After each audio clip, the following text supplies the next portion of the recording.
شکایت تقلب علیه سلمان خان و خواهرش آلیویرا 6 نفر دیگر اظهار پلیس چندیگر شد.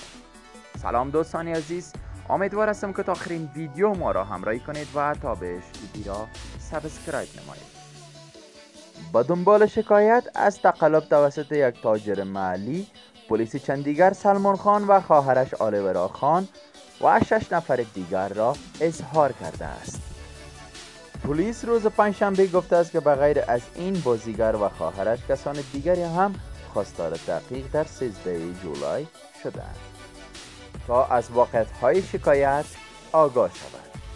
آرون گپتا یک تجار محلی شکایت کرده است که با صرف 2 تا 3 کرور روپیه در سال 2018 یک فروشگاه انحصاری را به نام انسان بودن یا بین یومن از جواهرات افتتاح کرده است. گپتا گفت که با او اطمینان داده شده است که آنها انواع پشتیبانی را ارائه می‌دهند و همچنین برند را تبلیغ می‌کنند. طبق شکایت وی نه تعهدات تبلیغاتی انجام شده است و نه هم کالایی برای فروشگاهش به وی تحویل داده شده است. گپتا گفت که با او اطمینان داده شده است که سلمان خان هنرپیشه این برند را تبلیغ خواهد کرد، اما این اتفاقی نیفتاده است. وی گفت که بارها با مسئولان شرکت تماس گرفته است، اما آنها از عمل به وعده های خودداری کردند. شاکی ادعا کرده است که دفتری که قرار بود برای جمع‌آوری سهام استفاده شود نیز از فوریه سال 2020 تعطیل یا متوقف است.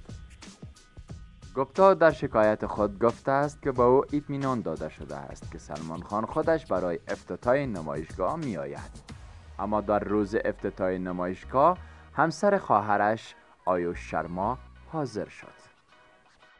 در این پرونده FIR گپتا خواستار ثبت در ویدیوی اظهار سلمان خان توسط پلیس چندیگر به همراه خواهرش آلیویرا و 7 نفر دیگر به اتهام کلاهبرداری به انسان بودن مرتب بوده است. تشکر دوستان عزیز از اینکه تا این دم ما را همراهی کردید. تا بیشتر را سابسکرایب نمایید. خداوند نگهدارتان.